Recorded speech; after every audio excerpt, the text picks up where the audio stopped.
El tema que vamos a analizar el día de hoy es análisis financiero. Para poder realizar un adecuado análisis financiero se deben tomar todavía en cuenta muchos aspectos. Primero, que los estados financieros que los que vamos a trabajar se encuentren expresados, ya sea en unidades de fomento a la vivienda, UFDs, o una moneda extranjera que podría ser el dólar.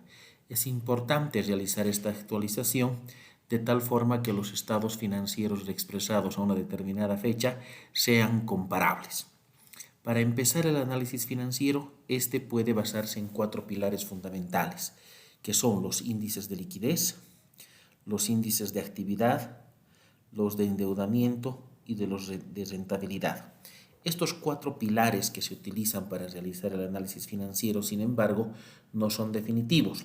Dependerá de la experiencia que tenga cada uno de los analistas para poder incluir o reducir estos indicadores. Algunos inclusive a ellos les aumentan todo lo que es los índices cualitativos, ya que todos estos que vemos acá son de carácter cuantitativo. Pero empecemos. Vamos a empezar con los índices de liquidez. ¿Qué son los índices de liquidez? Son aquellos que muestran y estudian la capacidad de pago en efectivo o dinero de una empresa. Se refieren a la capacidad inmediata de pago, también a la capacidad de cumplir con las obligaciones en el corto plazo. Es decir, mide la capacidad financiera de cada institución. Vamos a empezar por el capital de trabajo neto. Si bien no es un índice, sino más bien una resta entre lo que son los activos circulantes y pasivos circulantes, nos da una idea de la agresividad con que esta empresa va administrando su capital de trabajo neto. Algunas instituciones son mucho más agresivas en el manejo de estos recursos y tienen una diferencia entre activo circulante y pasivo circulante mínima. Sin embargo, dependerá de la política de cada institución ver cuánto dinero o cuántas unidades monetarias ha de tener como colchón. Recordemos que los pasivos circulantes son todas las deudas que tiene la empresa a pagar en el corto plazo, es decir, a menos de un año.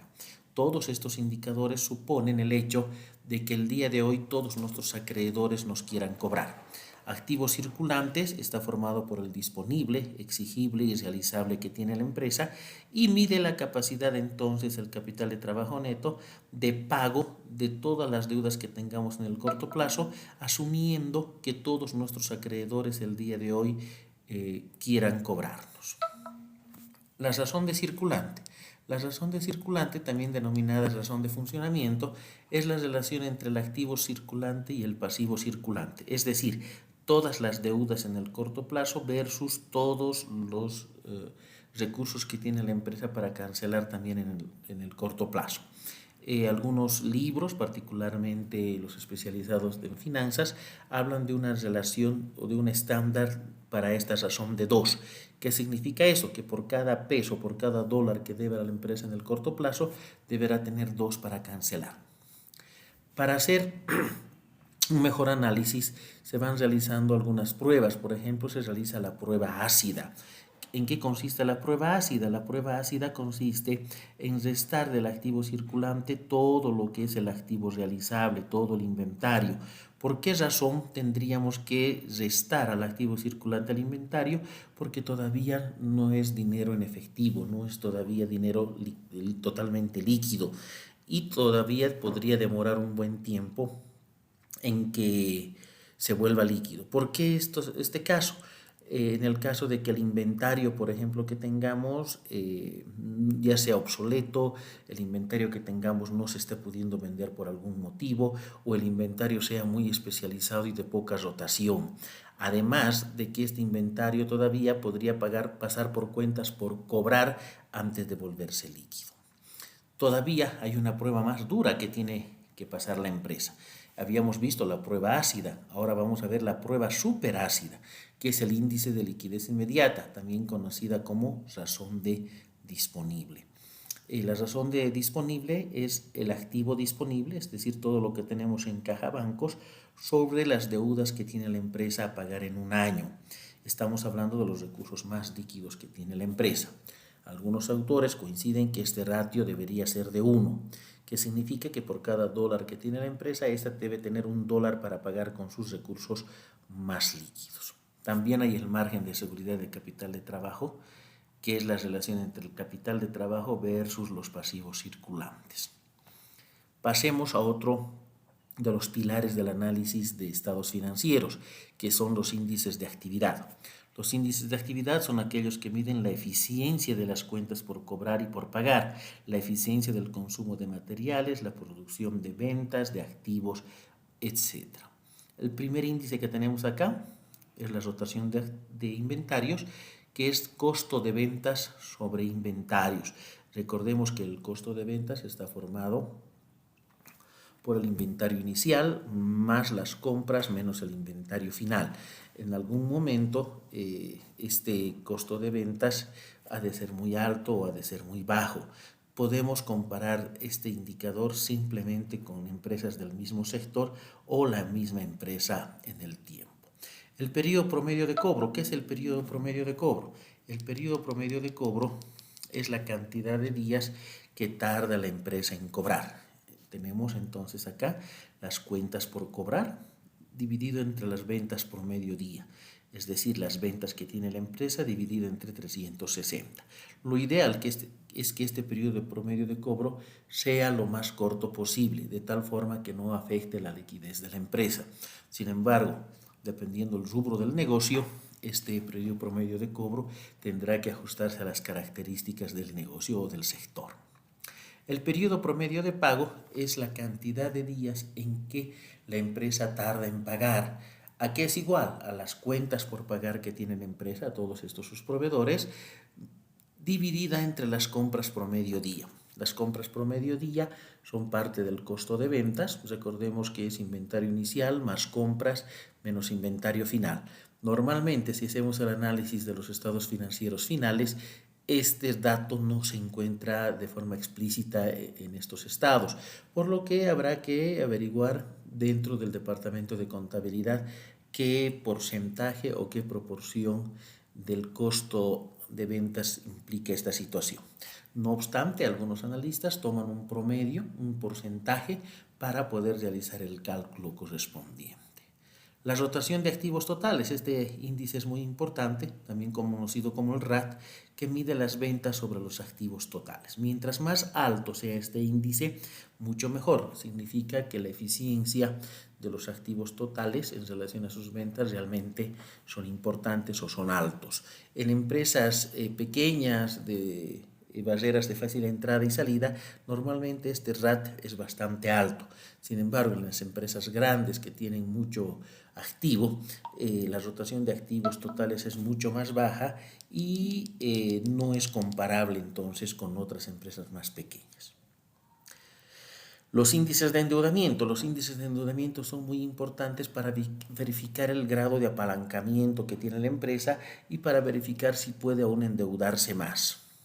El principal índice dentro de este pilar de análisis de los estados financieros es la razón de deuda, que mide la relación de los pasivos sobre el total de activos, es decir, mide la proporción en que los activos han sido financiados por dinero ajeno al de los socios. Mientras mayor sea este porcentaje, significa que el grado de apalancamiento de la empresa es mucho más grande. No es malo que se tenga un apalancamiento alto, siempre y cuando estos recursos que han sido financiados traten de dar la mayor rentabilidad posible al negocio.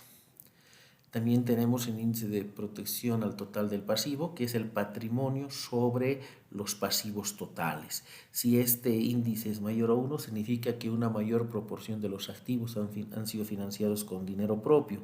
Y si es menor que 1, significa que la mayor parte de los activos de la empresa, la mayor parte de la estructura de capital ha sido financiado con dinero de terceros.